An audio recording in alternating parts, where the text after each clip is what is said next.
올 한 해 지역의 주요 이슈를 정리해보는 송년기획보도. 오늘은 소중한 생명과 터전을 앗아갔던 지난 7월의 산사태 피해와 해병대 최상병 순직 사고를 짚어보겠습니다.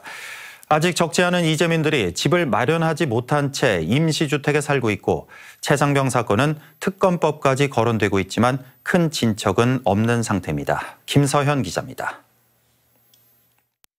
산사태가 난 곳은 대체로 주민들이 사는 마을 뒷산이었습니다. 파도처럼 밀려드는 계곡물과 흙더미에 집은 부서지거나 토사에 파묻혔습니다.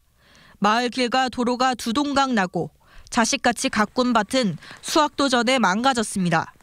지난 7월 기록적인 폭우가 쏟아지면서 삶의 터전은 한순간에 아수라장이 됐습니다. 행정안전부 공식 발표에 따르면 경북 북부에서만 주민 21명이 숨지고 2명이 실종됐습니다. 재산 피해는 3천억 원에 육박하고 농경지 피해가 5,900헥타르, 주택 파손이 400여 채에 달했습니다. 가장 산사태 피해가 심각했던 예천군 감천면 벌방리. 5개월이 넘었지만 산사태로 파손된 주택들이 여전히 남아있고 산에서 굴러떨어진 몸체만한 바위만 겨우 구석으로 치워둔 상태입니다. 집을 잃은 주민들은 대부분 임시 조립주택에 머물고 있고 새로 집을 마련한 주민은 소수입니다. 꽉 차 있어가지고 물이 어디 나갈 데가 없어. 전부 우리 집으로 다 들었어. 저 집을 살지도 못하는데 저 90대 오 있겠네. 내 생각에도 아이고 집을 지으려면 하루라도 빨리 지어야 될 듯 싶어가지고.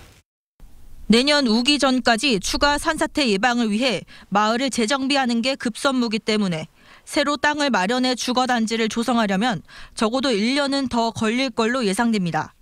컨테이너로 해서 사시는 데는 큰 불편이 없다고들 어르신들이 말씀을 하시는데 그래도 아마 내 집보다는 못하기 때문에 최대한 하루라도 빨리. 이번 재해 상황에서는 지자체의 뒤늦은 대피 명령과 산사태 관리 사각지대도 문제로 지적됐습니다. 행안부는 현행 산사태 예보 체계를 주의보와 경보 2단계에서 주의보와 예비경보, 경보 3단계로 개선해 주민 대피 시간을 1시간 이상 추가로 확보하고 산사태 취약지역 지정과 사방댐 사업을 확대하겠다고 밝혔습니다. 연간 약 2천억 규모의 현행 사방사업 예산을 점진적으로 최대 70%까지 산사태 취약지역에 대한 산사태 예방 사업에 우선 투입하겠습니다. 한편 예천 실종자 수색 작업 중에 순직한 최상병 사건에 대해 경북경찰청은 사고 책임자로 지목되는 임성근 전 해병 1사단장을 입건해 수사하고 있습니다.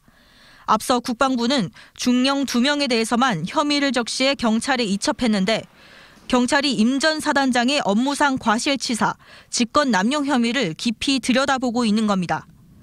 자신은 물에 절대 들어가지 말라고 지시했다는 임 전 사단장의 주장에 정면 반박하는 부하들의 진술도 잇따르면서 최상병 사건을 둘러싼 진실 공방이 계속되고 있습니다.